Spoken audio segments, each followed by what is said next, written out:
Well, I hope you're happy because you're in the house of God this morning. Amen. Salamat sa Panginoon kung paano tayo iningatan ng Panginoon sa buong linggo at ganoon din kagabi kung paano tayo binigyan ng Diyos ng maayos na kapahingahan. Amen?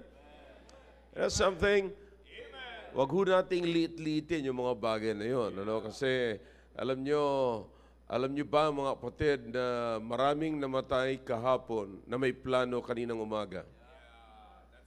At may namatay kaninang umaga na may plano mamayang gabi. So don't belittle God's plan in your life. And dapat pahalagahan natin lagi ang buhay. Amen? You get that? Parang lungkot kayo dun sa sinabi ko. Kayo ba nalungkot kasi hindi kayo nakasama? Well, anyway, salamat sa Panginoon na talagang napakahusay, napakatibay, napakabuti ng Diyos ang kanyang katapatan sa buhay po natin. Amen? Are you ready for Sunday school? You're blessed this morning if you're here for Sunday school because what I'm going to tackle, what I'm going to teach you during the Sunday school will be a part of my preaching this morning. So pagka nandito kayo sa Sunday school, meron na kayong malalaman tungkol sa bahagi na minisahe mamaya. Kasi bago makarating mamaya, at least nakita nyo na yung introduction. Okay? All right, we're going to talk about Daniel this morning. Okay? So if you have your Bibles, you can turn your Bibles now in the book of Daniel chapter 1. The book of Daniel chapter 1. I'll just give you an insight about the life of Daniel and about the book of Daniel. Now, listen, everyone, look at this way for a while. What you can learn from Daniel is how to live a life during the exile. Okay? What is an exile life? Yung exile, si Daniel ay in exile, mga kapatid, from Jerusalem, his own land, to Babylon. Okay? Now, ang ibig sabihin ng exile ay ikaw ay mamumuhay mula sa dati mong lugar papunta doon sa isang lugar. Okay? Yan ang exile. You're not gonna live like the way you live in a culture where you grown up. See? So, it's different, mga kapatid. Kaya maganda maunawaan natin paano tayo mamumuhay sa isang exile na lugar, na in-exile tayo ng Panginoon or pinahintulutan in exile ng Panginoon. So yan ang matutunan natin sa buhay ni Daniel. Okay? Are you excited for it? Yeah. Alam nyo, lalo na tayo mga Filipino, lagi pong dumarating sa atin yung ganyang klaseng buhay na tayo nanggagaling sa dati nating kung saan tayo pinanganak. You see, most of us here, mga kapatid, you're no longer, you see, Sinong pinanganak sa Metro Manila? Raise your hands, please. Higher. So just a few of us. Di ba? So, halos lahat po tayo ay pinanganak sa probinsya. Ako ay pinanganak sa United States of Bicol and nag-transport dito sa Manila. Okay? And ako'y nagpapasalamat sa Panginoon. Ako'y dinala ng Panginoon dito. Alright? Now, listen, we have to, yung matutunan, we have to learn how to live in an exile. Okay? Yan ang pinapakita sa atin ng Panginoon. Okay? Some of you are still here. You're born here, and you're still here.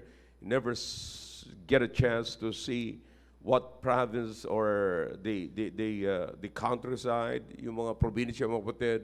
So, kaya minsan pa nakakita kayo ng kalabaw, sabi yung laking kambing na to. See? So, nakakaawa naman kayo. You know. Alright, but anyway, so, wala kayong ibang ma-define dito kundi tricycle. Alright, let's go to the book of Daniel, chapter 1. At meron tayong babasahin dito na limitado lamang, mga kapatid. At I consider this the introduction of my message this morning. Okay? All right, you ready? Chapter 1, in verse number 1. Now in the 3rd year of the reign of Jehoiakim, king of Judah, came Nebuchadnezzar, king of Babylon, unto Jerusalem, and besieged it. Okay? Captured it, conquered it. Yan ang ibig sabihin po niya, besiege. All right? Verse 2, and the Lord gave Jehoiakim, king of Judah, into his hand with part of the vessels of the house of God, which he carried into land of Shinar to the house of his God. And he brought the vessels into the treasure house of his God. And the king spake unto Aspenaz, the master of his eunuchs, that he should bring certain of the children of Israel, and of the king's seed, and of the princes, children in whom was no blemish, but well favored and skillful in all wisdom and cunning in knowledge, and understanding science, and such as had ability in them to stand in the king's palace, and whom they might teach the learning and the tongue of the Chaldeans. And the king, Chaldeans is the language of the Babylon. Okay? And the king appointed them a daily provision of the king's meat and of the wine which he drank, so nourishing them 3 years, that at the end thereof they might stand before the king. Now among these were of the children of Judah, Daniel, Hananiah, Mishael, and Azariah. Okay, tandaan niyo po yan. Yan yung mga original names nila. Okay? You heard about Shadrach, Meshach, and Abednego. Ito po yung mga pangalan nila. These are their original names. Daniel. Okay? Lahat po yan ay may kinalaman sa deity. Okay? E-L. Yung mga ganon. Azariah, Jehovah. It stands for Jah, which is Jehovah. Okay? Verse number 7, unto whom the prince of the eunuchs gave names. Here it is. For he gave unto Daniel the name of Belteshazzar, and to Hananiah of Shadrach, and to Mishael of Meshach, and to Azariah of Abednego. All right? So, diyan makikita natin mga kapatid, yung mga pangalan po nila. Okay? So, ngayon, ang pag-uusapan lamang po natin ay a little bit history of how Daniel and the three young Hebrew men, came to Jerusalem or to Babylon. Paano sila nakarating doon? Sapagkat mamaya sa preaching service, hindi na ako magpapakahaba ng introduction para makita pa natin si Daniel kung paano si Daniel napunta sa Lion's Den. Okay? All right. So I hope this is very interesting mga kapatid. Marami tayong makukuha dito, maraming ideas na makikreate dito mga kapatid, which is very applicable to our Christian life, Christian practice. Okay? You ready? All right, let's go to the Lord in prayer. Father, we thank you for these passages we have just read. I pray, Father, please bless this and give us understanding. We could be able to grasp the truth that you want us to get from this lesson in our Sunday school from the life of Daniel. Tulungan niyo po kami na munawaan ng bawat isa, O Diyos. Kailangan po namin ng wisdom po ninyo. We can never understand your word without your wisdom within us. And please control our minds and also our hearts, oh God. Open the hearts of your people and let your word, oh God, pierce into it. Kayo po ang siyang manguna, and we still have some people still coming, oh God. I pray to please take care of them. Hayaan niyo po na sila ay makarating po sa pananambahan, makapag-join sa pananambahan, at makasama po namin sa pananambahan. Forgive us, Father. Please search our hearts and our minds. If there's any wicked ways in our hearts, please forgive us and cleanse us from all unrighteousness. In Jesus' name I pray. Amen. All right, thank you. You may be seated in the presence of our God. Oh, dito ka, Lamsel. Yeah, good. All right, you ready? Now listen now, everybody pay attention. Listen now, meron akong healing sa inyo, mga kapatid, especially for those of you who are sitting at the back. Okay? Pay attention. Huwag niyong pansinin yung mga latecomers. Okay? You'll be blessed if you will not mind them. Okay? So dito lamang po tayo nakatingin. Alright? Now listen now. The Bible is all about the people of God. God and His people. Alright? Woo! Ang Biblia po ay wala pong ibang tinutukoy, mga kapatid, kundi ang Diyos at saka ang kanyang mga tao. At ipinapakita ng Diyos kung paano i-deal yung kanyang mga tao. You see, that's the reason why we have the Bible, to understand God and to know more God, so that we will understand how God deal with His people. Okay? So, naunawaan niyo po yan, kung paano po tayo i-deal ng Panginoon, dito natin yan masusumpungan. Alright? Lagi ko po sinasabi ito sa mga Bible students, maging sa mga preachers. You study the life of the children of Israel, because if you can trace the life of the children of Israel, then you can trace all the Bible. Because it's all about it. Okay, pag na-trace niyo po yung buhay ng mga Israelites, matitrace niyo po ang Bible at magiging maliwanag sa inyo lahat ang Biblia. Okay? Of course, it's not, at the end, in the New Testament, you will find out, mga kapatid, that the children of Israel is not all about the children of Israel. The children of Israel is not all about the children of Israel in the New Testament, but God, most of the time, includes the children, His own children. Okay? At wala nang gaano, hindi na gaano sikat yung children of Israel. Ang tinukoy na po dito, mga kapatid, the children of God. Okay? Which is the family of God. Bakit po? But as many, He came to His own. That's the children of Israel. Okay? Is everybody paying attention now? He came to His own, but His own received Him not. Okay? But as many as received Him, to them God gave the power to become the sons of God. Okay? So maliwanag po. Nakuha niyo po yun? So God's dealing is no longer to the children of Israel, but to the children of God. And who are the children of God? Those who receive the Lord Jesus Christ as their Lord and personal Savior. Okay? Maliwanag po.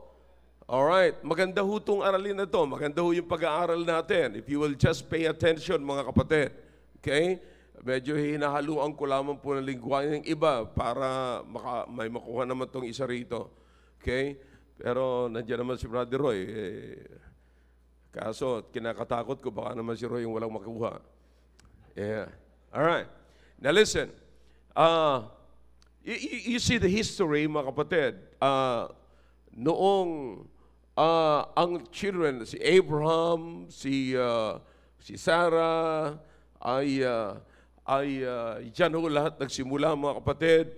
And then, sa panahon ni Joseph, they were in Egypt, nagkaroon ng famine, bumalik po, pumunta po sila sa Egypt, and then nag-stay sila sa Egypt, yung family ni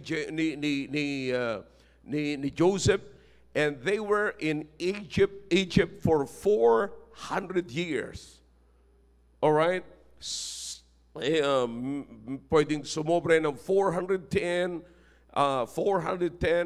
but most of the time, sinasabi po natin yan na 400 years. So just imagine kung ano ang mangyayari sa people of God, sa children of Israel, sa Hebrew people, for 400 years in Egypt. So, for 400 years in Egypt, sila po, mga kapatid, ay pinagpala ng Panginoon. They grew up in number for about 6 million. Just imagine that. Pero mga kapatid, alam naman po natin na during the time they were guests, but at the end, they became slaves. Yeah? Noon, tuwan-tuwa sila, the first kasi, nakatulong si Joseph when Joseph became governor, but there came a time that another Pharaoh rose up, okay, as the king of Egypt, and then, mga kapatid, ang Egypt ay hindi na, yung Pharaoh na yun ay hindi na kilala si Joseph. So, ang nangyari, natakot na sila, naging threat na sa kanila yung children of Israel. Okay? Kaya nga po, ginawa na lamang silang slaves. Alright? But God raised a deliverer by the name of, come on, talk to me, Moses. Okay? So si Moses na mga kapatid, ang naging deliverer niya. So ginamit ng Panginoon, dinala sila sa Canaan. Alright?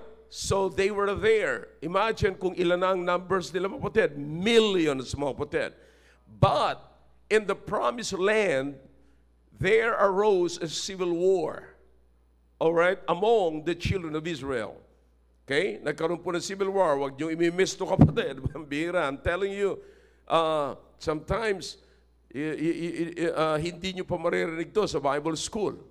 Okay? So nagkaroon po ng civil war, north against the south. But this is a civil war among the children of Israel. So in other words, nagkahiwalay, nahati po ang northern, which is the Israel, and yung southern ay Judah. Ang northern ay binubuo ng 10 tribes, and the southern ay binubuo ng 2. All right? Now, so habang tumatagal po sila, lahat ng nangyayari rito ay hindi gusto ng Panginoon.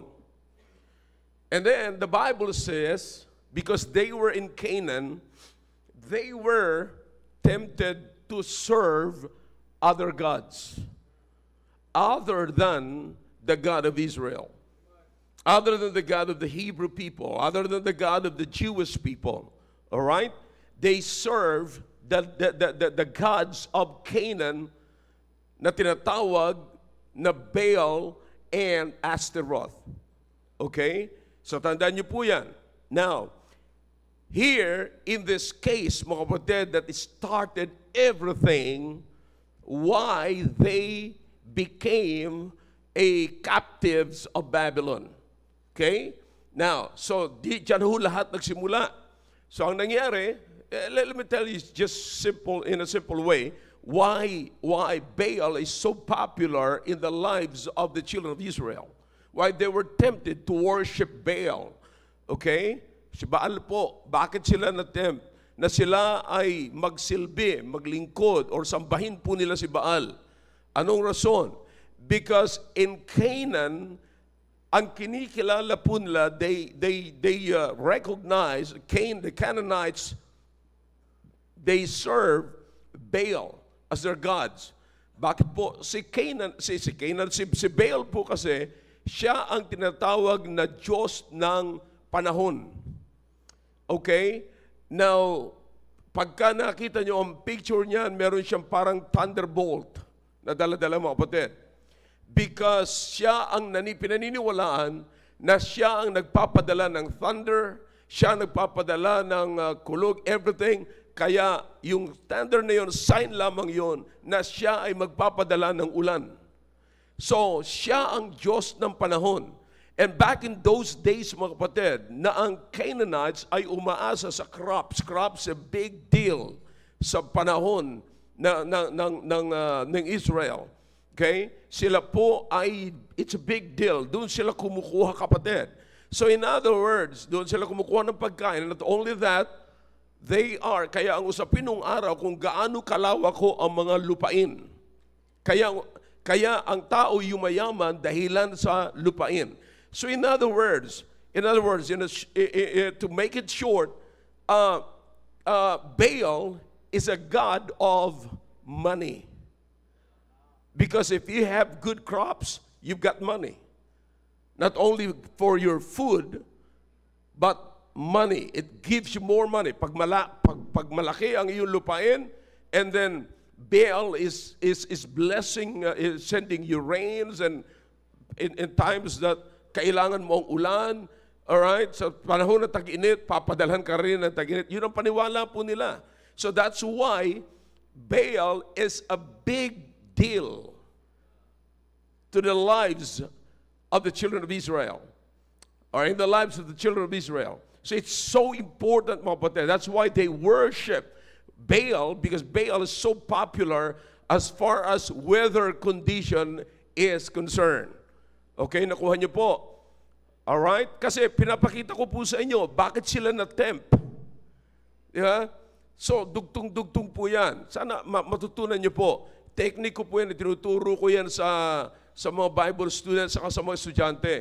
Pag-aralan ninyo ang technique ng teacher ninyo kung paano sila nagtuturo para pagdating ng quiz, hindi kayo mahihirapan. You got it? Diskarte lang ho yan, mga kapatid. Okay? Hello, mic test. Yeah, all right. Kayo ba interesado, mga kapatid, pinag-uusapan natin? All right, so that's Baal. Okay, now let's go to Astaroth. Astaroth is called the goddess of fertility. Okay, the god of fertility. Isang babae po yan, fertility naman.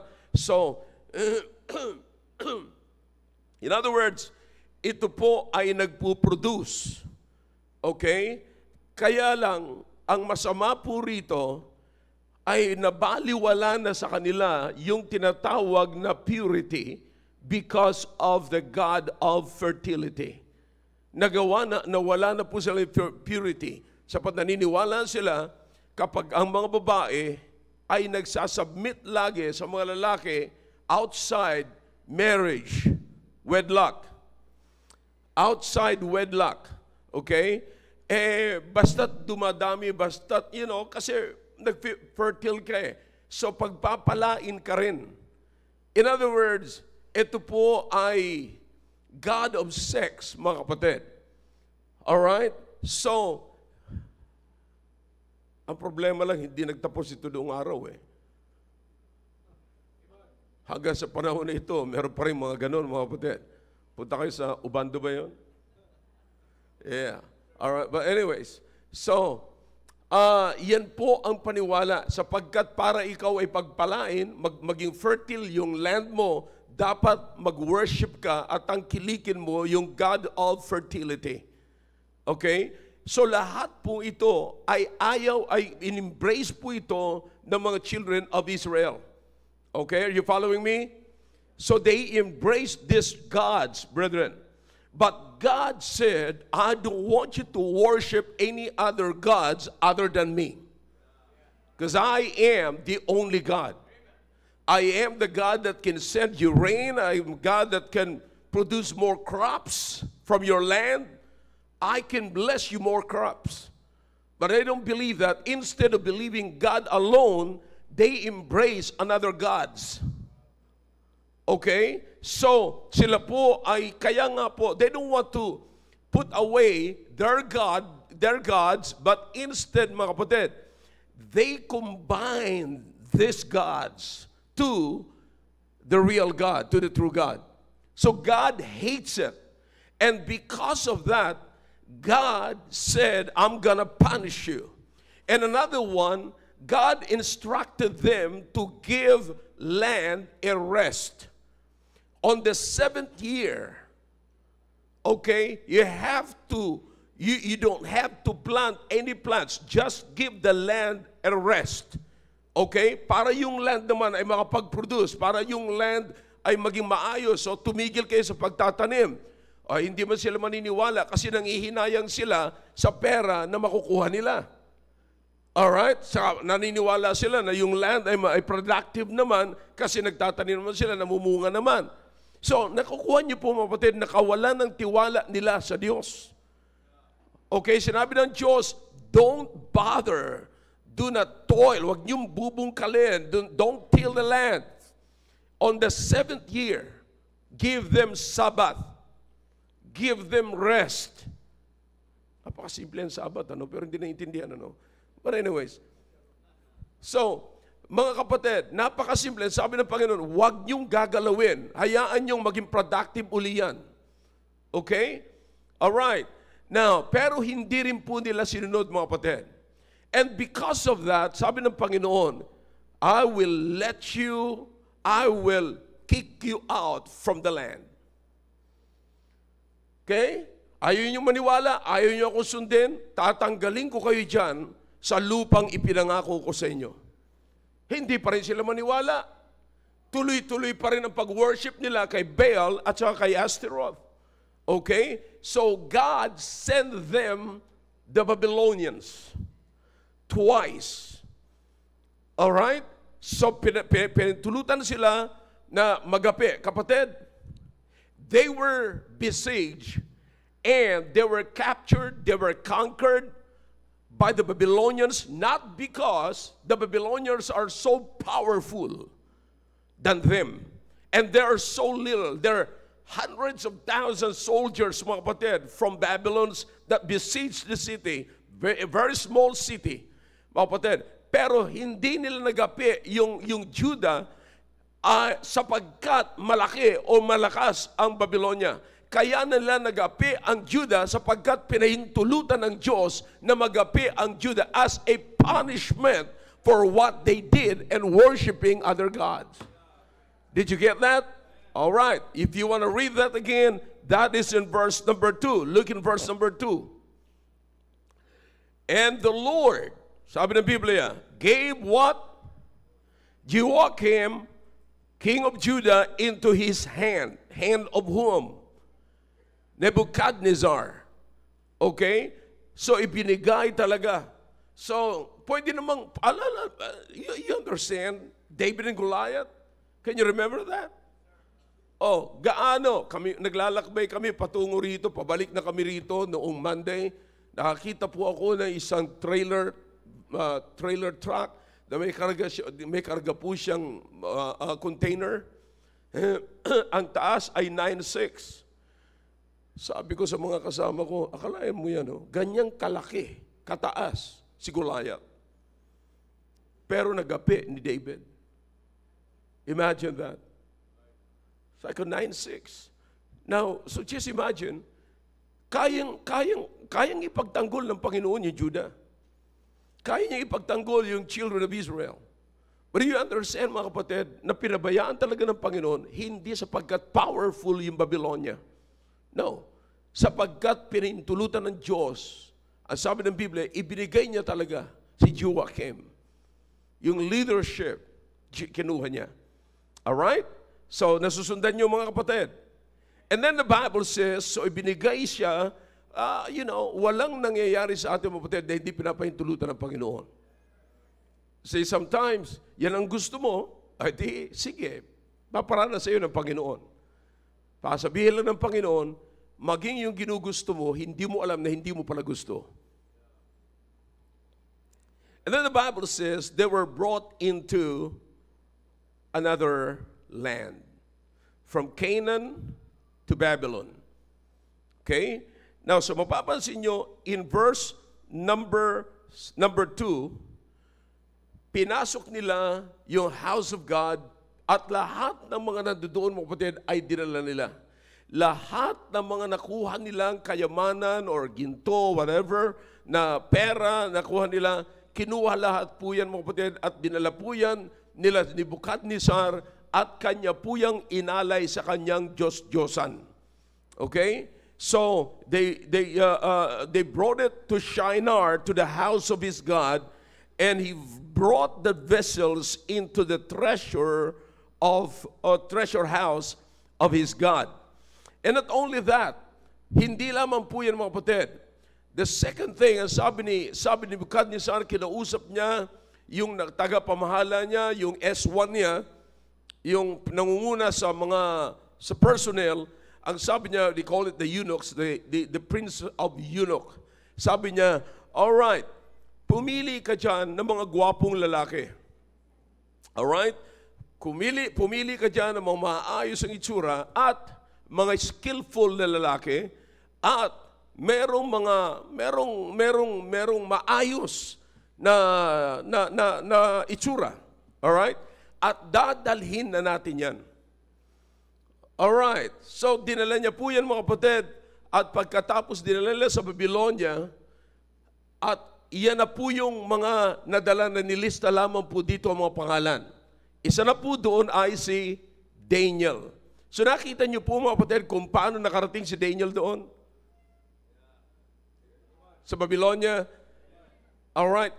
And then, we have Shadrach, Meshach, yung mga bagong pangalan nila, and Abednego. Alright? So nandoon na po mga kapatid.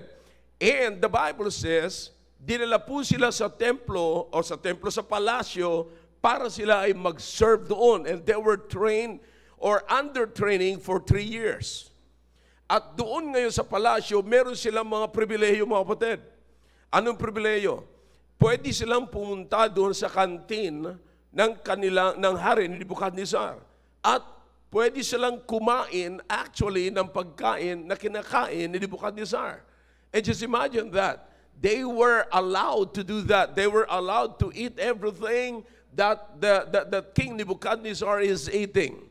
Okay? And everything there. So they were taught kung paano sila makapagsalita ng Chaldeans. Okay? Kung paano sila makapagsalita ng ganong klaseng words, ng pananalita na ganon, lingwahe mga kapatid. And not only that, lahat po sila ay trained sa mga bagay na yon. Sa kung paano sila magiging Chaldeans. In other words, because they were given new names, so they were also trained to do the things like the Chaldeans, like the Babylonians. Kasi kung ano ang ginagawa nila, kaya nga binago na yung pangalan eh. Bakit? Ang gustong mangyari ni Nebuchadnezzar, kalimutan mo na ang lahat. Kalimutan mo na, wala ka na doon. Nandito ka na sa bagong lugar. Okay? Bago na ang iyong lugar. Hindi na. Ganun ho ang pagka-exile mga kapatid. Noong araw, I don't know if still going, may mga na-exile mga kapatid na okay, may bibigyan ka ng pagkakataon. They're giving you a chance to make a choice. So it's by your choice if you want to live to Babylon or if you want to stay here. Okay? After the war, after the battle. Okay? So, binibigyan ka ng pagkataon na pumili. But not this time. When they were brought to Babylon, mga kapatid, they were not given a choice. Okay? You have to go, you have to come, and you have to study our language. You have to study our culture. Pag-aralan mo lahat yan ay gagawin nyo. Hindi na kayo katulad ng ginagawa nyo dati. Kalimutan nyo na, wala na kayong gagawin dito na katulad ng ginagawa nyo noon. O doon sa dati nyo. Okay? Alright. So makikita nyo mga kapatid, na napakatindi ng kalagayan nila. Hindi na nila magagawa yung dati lang ginagawa. So, makikita nyo na kaya nga si Daniel, ang apat na ito, naalala nyo mga kapatid, Shadrach, Meshach, and Abednego, okay? They were thrown to what? To where? Furnace. Okay. Dinala po sila doon. For what reason? Because they don't want to worship other gods. Okay? Why was Daniel put into lion's den? Because he don't want to worship other gods. Okay? Natandaan niyo po yan? So, kaya sila, ang exile, mga kapatid, hindi mo na ngayon ipapractice yung dati mong kultura. You're not allowed to do that. You're not allowed to practice here in this land what you have been practicing in your own land. Because you're under exile. Okay? So nakikita nyo, kasi minsan naririnig lang natin yung mga mensahe na, okay, si Daniel in lion's den, ganito, ganyan, nangyari sa kanya, kasi, so, kapiraso lang, konti lang alam natin. Pero yung detalye, hindi po natin alam. So, that is exactly what I'm bringing you this morning. Okay? Are you learning? So, that's Daniel, mga kapatid. Kaya po, mga kapatid, now, under that, pagkatapos po niyan, alam naman po natin na si Daniel ay nakilala sa pag-i-interpret ng dream. Okay? Now, merong nag-dream doon sa kasama niya, and then pagkatapos po niyan ay na-interpret niya, nag-dream si Nebuchadnezzar, and then na-interpret niya, and then nangyari yung lahat na yun. Because of pride, God punished Nebuchadnezzar. God punished the punisher. Okay? Alright? Alam niyo, for 7 years, ang nangyari sa kanya, kumakain siya ng grass na parang hayop. Okay? And then after that, there rose another leader, his son, Belshazzar. If you can remember that. Okay? Now, but because of pride also that he never learned from his father, alright, anong nangyari mo, kapatid? Pagkatapos na interpret ngayon ni Daniel yung kanyang dream, ay namatay na rin po siya. Then after that, mga kapatid, kasi dumating na ho yung Medes, dumating na yung Assyrian, kinanker na rin sila, and there arose another leader named Darius. Okay? Na si Darius ay naging magaan po sa kanila. Okay? At doon sa panahon ni Darius, mga kapatid, naglingkod si Daniel. So, si Daniel, if you can remember, nakaranas po siya ng 3 hari. Alala nyo? Naranasan niya mag-serve kay Nebuchadnezzar, naranasan niya na mag-serve kay Belshazzar, naranasan niya na mag-serve kay Darius. At sa panahon ni Darius, si Darius ay may mga dati na dala-dala. Nung na-conquer nila, yung pong Babylon, nila King Darius, mga kapatid, may dala-dala siyang mga leaders, para din sa military. Kasi pag naupo yung bagong CEO, ay may dala-dala ring barangay. Okay? Now, so ganun nangyari, mga kapatid. At doon nagsimula, mga kapatid, ang kalbaryo ni Daniel. Alright? Ngayon, si Daniel ay napunta na sa lion's den.